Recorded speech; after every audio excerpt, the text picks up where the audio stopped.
आज राष्ट्रीय युवा दिवस है और इस मौके पर हम आपको कर्नाटक के एक ऐसे सरकारी स्कूल में आज लेकर जाएंगे जहां एक अध्यापक की विदाई देखकर आपकी आंखों में आंसू आ जाएंगे। इस अध्यापक का एक दूसरे स्कूल में ट्रांसफर हो गया और उनके छात्रों ने जिस तरह रो रो कर उन्हें विदाई दी, उससे आप समझ पाएंगे कि हमारे देश में कैसे छोटे छोटे शहरों में, कस्बों में और गांवों में बड़े बड़े नायक छिपे हुए हैं जिनकी तरफ कोई ध्यान नहीं देता। अक्सर आप लोग ये एक बात कहते हैं जब हम लोगों के बीच जाते हैं गांव में या छोटे शहरों में कि जो मीडिया है वो तो बड़े बड़े नायकों को दिखाता है। बड़े बड़े नायक कौन हैं? जो फिल्मों में काम करते हैं, फिल्म स्टार्स हैं, जो क्रिकेटर्स हैं, जो बड़े बड़े सेलिब्रिटीज हैं, जिनके अखबारों में तस्वीरें छपती हैं, जिनके इंटरव्यूज छपते हैं। लेकिन अगर आप देखें ध्यान से तो हमारे देश में हर गांव में एक नायक होता है, हर जिले में नायक होता है, हर क्षेत्र में एक नायक होता है। और वो छोटे छोटे जो नायक हैं हमारे देश के, वो अपने आसपास के लोगों की कितनी मदद करते हैं। असली नायक ये हैं, लेकिन इन नायकों की तरफ कभी किसी की नजर नहीं जाती। इसलिए आज हम चाहते हैं कि आप इस नए नायक की तरफ भी देखिए और देखिए कि हमारे देश में जो इस तरह के नायक हैं वो कितना शानदार काम कर रहे हैं।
आगे बढ़ने से पहले सबसे पहले तो आप ये सोचिए कि क्या आपके जीवन में भी आपको भी कभी कोई ऐसा अध्यापक मिला है, स्कूल में, कॉलेज में या आपके जीवन में कहीं पर भी, जो जिससे जब आप बिछड़े हों तो आपके आंखों में ऐसे ही आंसू आए हों और जिसने आपके जीवन में एक बहुत बड़ी भूमिका अदा की हो।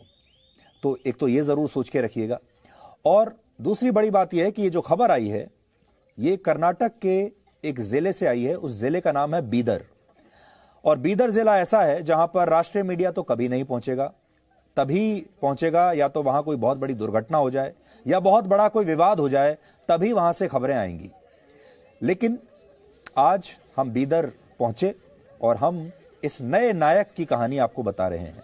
इस टीचर का नाम है बिरप्पा कडील मट्टी और वो पिछले 14 वर्षों से इस सरकारी स्कूल में बच्चों को अंग्रेजी विषय पढ़ाते थे। लेकिन पिछले दिनों उनका ट्रांसफर बीदर जिले से दूर कोप्पल के एक दूसरे सरकारी स्कूल में हो गया। और इसके बाद जब स्कूल के लोगों ने उन्हें विदाई देने के लिए एक फेयरवेल रखा तो उसमें जो कुछ भी हुआ वो आप देख रहे हैं। इन बच्चों और इस अध्यापक के लिए अभूतपूर्व दिन था ये। और आपने ये भी देखा होगा शुरुआत में कि ये अध्यापक खुद स्कूल के जो स्टाफ में महिलाएं हैं उनके पैर छू रहे हैं। अध्यापक स्टाफ की महिलाओं के पैर छू रहे हैं जो शायद उम्र में उनसे बड़ी होंगी, उनसे आशीर्वाद ले रहे हैं जाने से पहले। आजकल के जमाने में किसी अध्यापक को बच्चों से ऐसी विदाई मिलना बहुत ही असाधारण बात है। यह एक अध्यापक पर निर्भर करता है कि वो अपने छात्रों के लिए गुरु बनना चाहता है, टीचर बनना चाहता है, कोच बनना चाहता है, क्या बनना चाहता है, या एक प्रोफेशनल टीचर बनकर रह जाना चाहता है। क्योंकि आजकल कोचिंग सेंटर्स का ज़माना है। देश भर में कोचिंग सेंटर्स हैं जहां पर आपको कोचिंग देने वाले अध्यापक मिलते हैं। उनमें से कुछ तो बहुत अच्छे भी होते हैं, लेकिन कुछ बहुत प्रोफेशनल होते हैं, और वो गुरु नहीं, वो टीचर होते हैं। वो कड़वी बातें नहीं कहते, वो बच्चों के साथ सख्ती भी नहीं करते, बच्चों के साथ भावुक भी नहीं होते। और शायद इसीलिए ऐसे टीचर्स को आजकल ज्यादा महत्व नहीं मिलता, क्योंकि जैसे ही आपका पैसा खत्म, वैसे ही टीचर का समय भी खत्म। लेकिन एक गुरु की ताकत क्या होती है, वो आज आप इन तस्वीरों से समझ सकते हैं। और ये तस्वीरें आपको सिर्फ भारत में ही देखने को मिलेंगी। पश्चिमी देशों में आपको ऐसी तस्वीरें कभी देखने को नहीं मिलेंगी। भारतीय संस्कृति में गुरु शिष्य की परंपरा का उल्लेख प्राचीन काल से मिलता है, और हिंदू धर्म में भी गुरु को ईश्वर के समान माना गया है, जो अपने शिष्यों में सिर्फ ज्ञान का प्रचार प्रसार नहीं करता, बल्कि उनमें नैतिक मूल्यों और संस्कारों को भी विकसित करता है। और गुरु मंत्र में भी यही कहा गया है कि गुरु ही ब्रह्मा है, गुरु ही विष्णु है, और गुरु ही भगवान शंकर है। 15वीं सदी के महान कवि संत कबीरदास ने भी अपने एक दोहे में गुरु के इस महत्व का उल्लेख किया है, और वो दोहा मैं आपको पढ़कर बताता हूं। उन्होंने कहा था, आपकी स्क्रीन पर भी है, गुरु गोविंद दोऊ खड़े, काके लागू पाए, बलिहारी गुरु आपने गोविंद दियो बताए। इसका मतलब है कि गुरु और गोविंद एक साथ अगर खड़े हों तो किसे प्रणाम करना चाहिए, गुरु को या गोविंद को। गोविंद का यहां पर मतलब है भगवान। कबीर कहते हैं कि ऐसी स्थिति में गुरु के चरणों में शीश झुकाना उत्तम होगा, क्योंकि उनकी कृपा से ही गोविंद के दर्शन यानी भगवान के दर्शन करने का सौभाग्य प्राप्त हुआ है। गोविंद का अर्थ यहां पर भगवान से है। संत कबीरदास ने गुरु शिष्य के संबंध में एक और दोहा लिखा है, और वो लिखते हैं, गुरु कुम्हार शिष्य कुंभ है, गड़ी गड़ी काढ़े खोट, अंतर हाथ सहार दे, बाहर बाहे चोट। इसका मतलब है गुरु एक कुम्हार के समान होता है और शिष्य एक घड़े के समान। जिस प्रकार कुम्हार कच्चे घड़े के अंदर हाथ डालकर उसे हल्की हल्की चोट मारते हुए एक आकर्षक रूप देता है, उसी प्रकार एक गुरु अपने शिष्य को एक संपूर्ण व्यक्तित्व में तब्दील करता है। अब आज के जमाने में ये बातें गुरु और शिष्य के बारे में ना तो सुनने को मिलती हैं और ना देखने को मिलती हैं।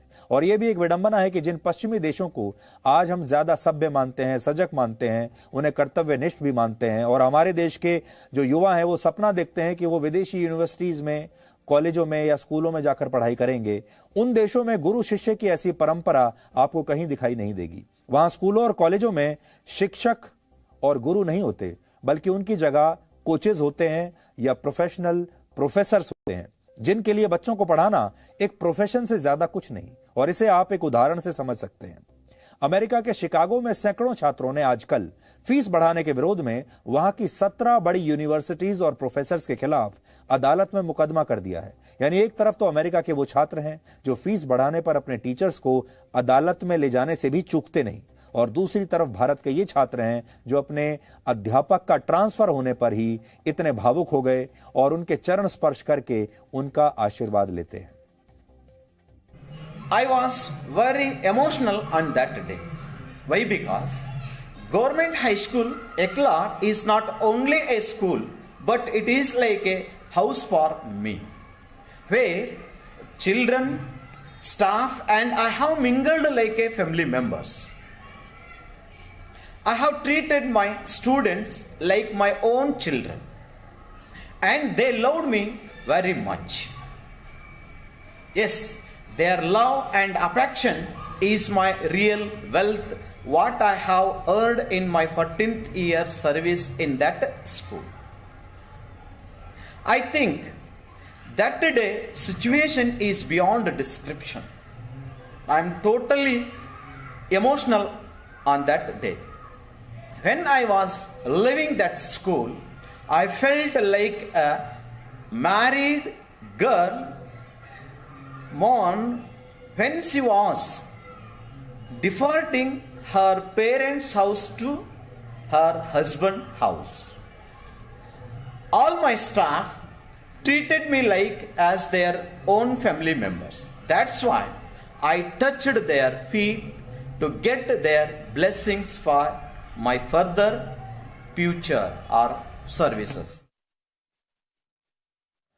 तो बिरप्पा कडील मट्टी ये वो अध्यापक हैं जिनका एक छोटा सा इंटरव्यू हमने किया और आज उन्हें हम एक राष्ट्रीय चैनल पर जी न्यूज, जो कि बहुत बड़ा चैनल है, उस पर हम दिखा रहे हैं। इन्होंने भी कभी कल्पना नहीं की होगी कि स्कूल में जब इनकी विदाई होगी तो वो एक राष्ट्रीय चैनल पर दिखाई जाएगी। जी न्यूज की जो एडिटोरियल टीम है वो अक्सर अपने दर्शकों से संवाद करती रहती है। हम अक्सर छोटे छोटे गांवों में, शहरों में, कस्बों में जाते रहते हैं और अपने जो व्यूअर्स हैं, दर्शक हैं, उनसे मिलते हैं और उनसे पूछते हैं कि आप क्या देखना चाहते हैं। एक बहुत बड़ा जो फीडबैक हमें अपने दर्शकों से मिला वो ये है कि हमारे दर्शकों ने हमें ये बताया, खासतौर पर वो दर्शक जो अलग अलग राज्यों में छोटी जगहों पर रहते हैं, अंदर इंटीरियर में रहते हैं, उन्होंने कहा कि आपके नायक अलग हैं और हमारे नायक अलग हैं। हमारे नायक वो हैं जो गांव में रहकर लोगों की सेवा कर रहे हैं, मदद कर रहे हैं, जो जिले में रहकर जिले के लोगों की सेवा कर रहे हैं। और आपके नायक मुंबई में रहते हैं, दिल्ली में रहते हैं, बड़े बड़े शहरों में, मेट्रो सिटीज में रहते हैं। जो मीडिया के नायक हैं वो बड़े बड़े फिल्म स्टार्स हैं या क्रिकेटर्स हैं या नेता हैं, और हमारे नायक ये छोटे छोटे लोग हैं। असल में मीडिया जिन्हें छोटा समझता है यही बड़े लोग हैं। और आज इसीलिए आज आपके लिए हम एक बीदर जिले से, कर्नाटक के बीदर जिले से इस अध्यापक को लेकर आए हैं आपके सामने और आपको ये बताना चाहते हैं, ये सलमान खान नहीं है, ये आमिर खान नहीं है, ये अमिताभ बच्चन भी नहीं है, ये विराट कोहली भी नहीं है, ये किसी बहुत बड़ी कॉन्स्टिट्यूएंसी के सांसद नहीं है, ये मंत्री नहीं है। लेकिन तब भी हम आपको ये कहेंगे ये बहुत बड़े नायक हैं और ऐसे नायकों की ही हमारे समाज को, हमारे देश को आवश्यकता है। Presenting B News app available on Google Play and App Store. Download it now.